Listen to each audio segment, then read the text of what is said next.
Alright guys, Papa Pepper here today on a road trip with Monster Truck. I think there's some lessons to learn here from me, and I'm not even sure how this is going to work out. This is a messed up situation that I chose to get myself into, so if you can learn from my mistakes, I'd highly recommend it because it's easier than making your own. So right now I'm heading on a trip. It's between 3 and 4 hours one way. And I'm looking for somebody that I don't know how to get a hold of. Don't know where he lives. Don't even really know the city he lives in. I just know a certain field that, as of like 2 years ago, he owned. The reason I'm looking for the guy is when we first moved down to Arkansas, you know, we were getting excited. We were trying to figure things out. We hadn't got our land yet, but we knew at some point, you know, the plan was to get land, and we were checking out different options as far as how do you exactly get yourself a debt-free dwelling? How do you get yourself a place to live without going into debt? Often for the average, you know, working class, lower class, middle class, you're not going to walk in somewhere and pick up a house that costs between $50,000 and, you know, $150,000. You know, you're not just going to walk up and be like, yeah, can I buy that for cash? Which is why debt, bondage, mortgages, all that stuff is so common. It's kind of just become the status quo, go with the flow. It's what we do. Just pay your extra to get it now. We wanted to get rid of that and not have any debt. We don't have any debt right now.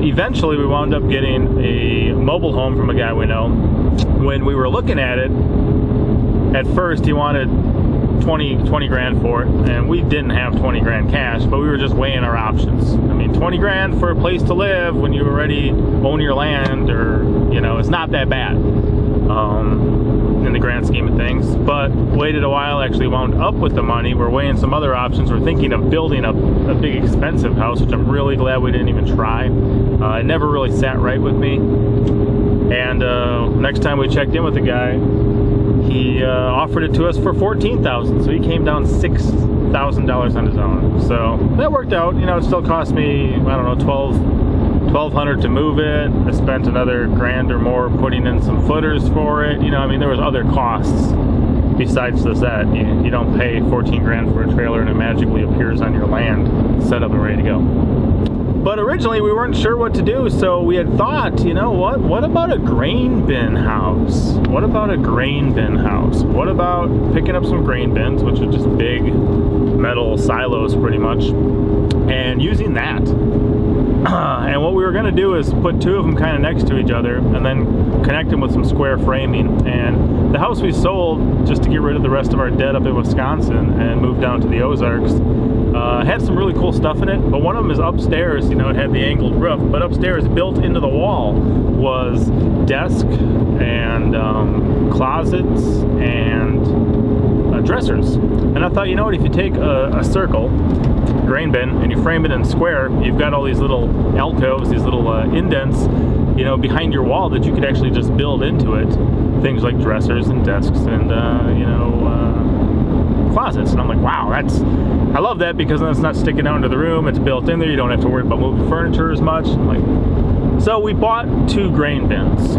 And the deal is, we bought 2 grain bins, you know, I was just excited, we had some money, we were fresh down to the Ozarks, we were seeing things, we're like, wow, if we've got pretty much some of our roofing and some of our siding for 2 grand, you know, not too bad. And they were, I think, like 21 feet across, so you could frame in like an 18 square foot, you know, 18, you know, on each edge square on the inside of it, I think.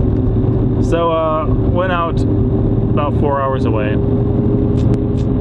paid the guy cash for these grain bins, got a receipt from him at the time, and then we came back and tried to start taking down a grain bin. And the grain bin, you either need 2 different things. You either need like a skyjack or a crane where you can just drop something through, hook it up like a tire, and you can, you know, support its weight from the center of it while you take it off bottom layer at a time, or you need a series of jacks to actually hold it in place while you unscrew the bottom layers. You don't really climb up to the top and work your way down. You've got to start from the bottom and work your way up.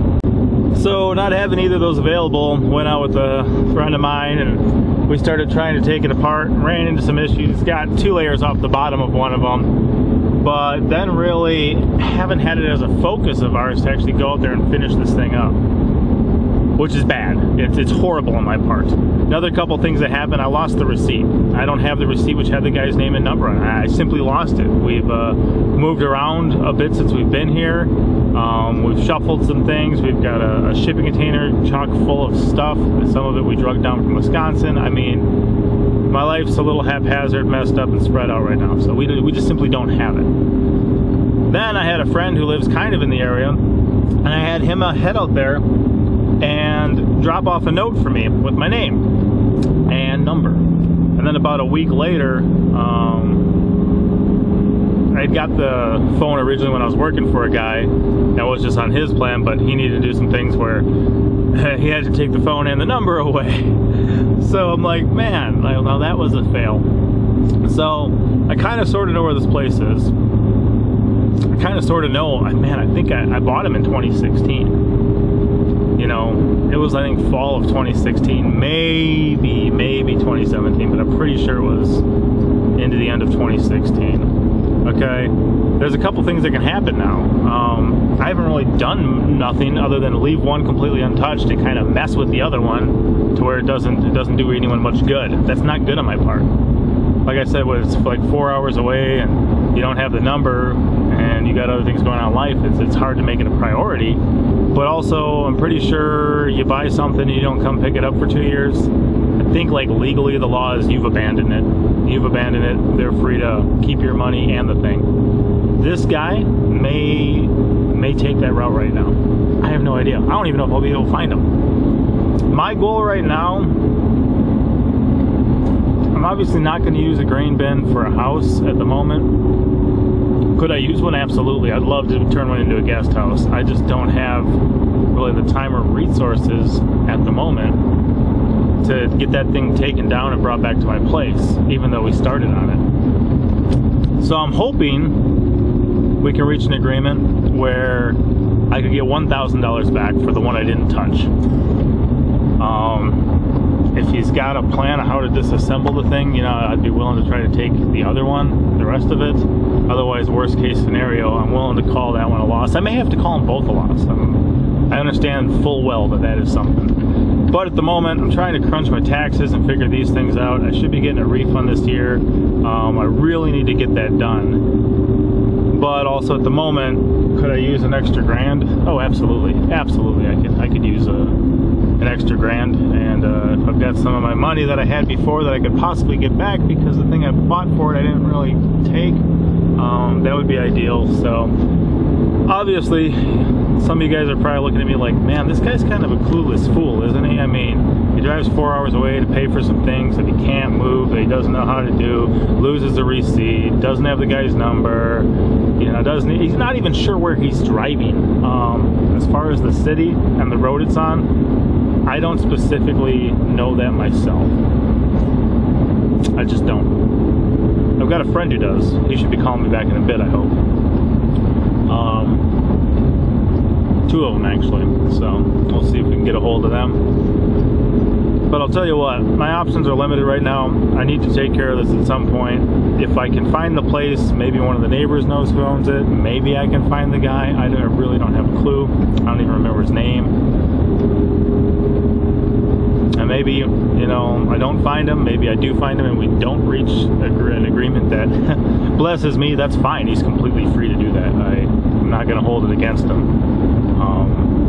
What would be the point of that anyway? Holding something against some guy who lives 4 hours away from you that you don't know. I mean, that's insane. But in other news, what else? We stopped at the post office because I had a bill to pay, mail out, and I did get the proof copies of my novel, Love Like His. These are a little thick right now. I just kind of had them bigger for the proof copy. So if you look through it, it's pretty big text, but this is a fantastic book. Took me many years to write, but I figured, you know what, I got to get this out there. I've got to do something with it, and never had. So I thought, you know what, I got my first book out, let's work on getting another one out, since I got a couple of them written anyway. Got a couple of friends who are going to be helping with the proofreading process, and then we'll just, we'll go from there. So excited about that. Got a few things to do and work on and other things. I won't get a lot done sitting behind a wheel today for 6 to 8 hours, just drive time. Plus, you know, looking for a mystery man in the middle of nowhere that I have no idea how to get a hold of. But all we can do is say, you know what, this needs to be wrapped up, so I've got to put effort into wrapping it up. I've got to get kind of some closure to this portion of my life, so it's not some question mark floating around. The longer I wait, the more negatively it'll probably go on my behalf. And all I can really do is, you know, pray. I don't know, God knows what this guy is. God knows if today's the day I'm supposed to head out there. If it works out and becomes a blessing to me and my family that we get some of our money back, that'd be great. And if not, you know, I full well understand that, but at least I'll know, and it won't be a question mark out there. And that's what I'm looking for right now. So I'll keep you guys posted. I'll show you some stuff as we go, and we'll see what happens. So then you run into stuff like this. We were driving along, monster truck started complaining his tummy was hurting. Sometimes he gets a little motion sickness, I think. Doesn't happen all the time, which is good, because ain't none of the roads around here straight or level. They're all, you know, this way and that way. So pulled in, grabbed some snacks here at a gas station, and came back to the truck, pushed down on the brakes, and they pretty much went to the floor. And I'm like, man, are you kidding me? So sure enough, on the passenger side front tire, pushed the brakes, psh, the little rubber brake line there is broken. So got a friend who can grab the part and get here. It's just going to take him a bit, so we may be a couple hours behind on our trip that was supposed to take hours and hours and hours. Not ideal, but that's life, so try to roll with the punches and not get hit too often is kind of the way we go at the speed of life, right? So I think we might do a little work on the computer. And a ways from here there is a creek, a stream, you know, something cooler to check out, so we may do that too. All right, check back with you guys in a bit. So, to make a bad story worse, broke down about noon. Had my friend finally wrap his stuff up and show up about 9 o'clock at night. Yeah, just 9 hours of kind of sitting there, not accomplishing anything, but got to have some fun with my son anyway. We walked to the next town over, enjoyed some time by a stream, got a number of, I think, rather good photos of some frogs and minnows and stuff. I'll let them roll at the end of this video. You guys are curious, but it's kind of just a lesson in biting off more than you can chew. Now I've still got these grain bins potentially, you know, 3 to 4 hours away to deal with. You know, had an idea, didn't do my research, decided to pick up some stuff hours and hours and hours away, where pretty much to make it their round trip, you know, you pretty much got like an 8-hour shift you got to put in just to do that. Not easy to fit into life. So learned from my mistakes. I've still got to deal with this.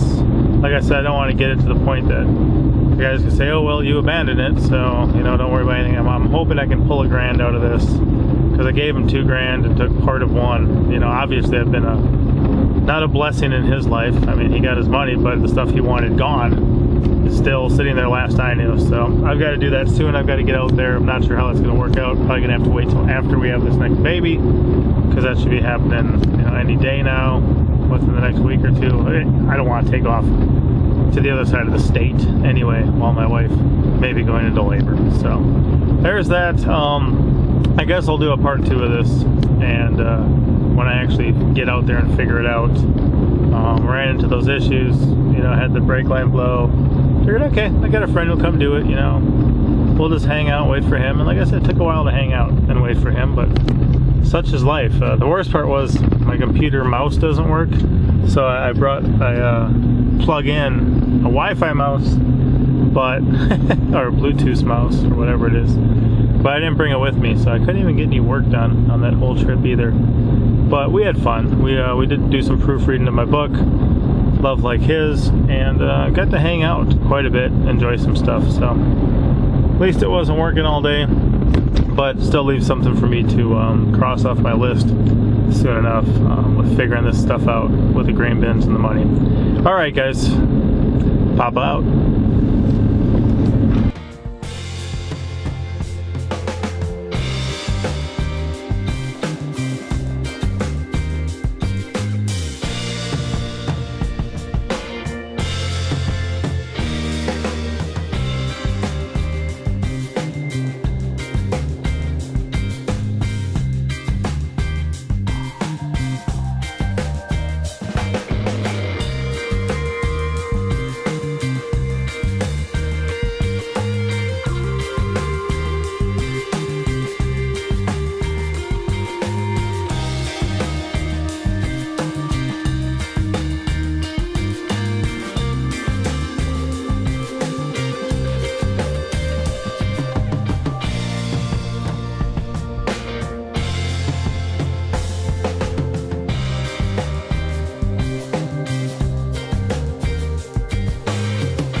As always, I'm Papa Pepper, and I'd like to remind you, don't post for free. If you'd like to be part of a revolution in social media, an economic power to the people where users can actually blog for cryptocurrency, then I'd recommend that you check out steemit.com and join the revolution. Papa out.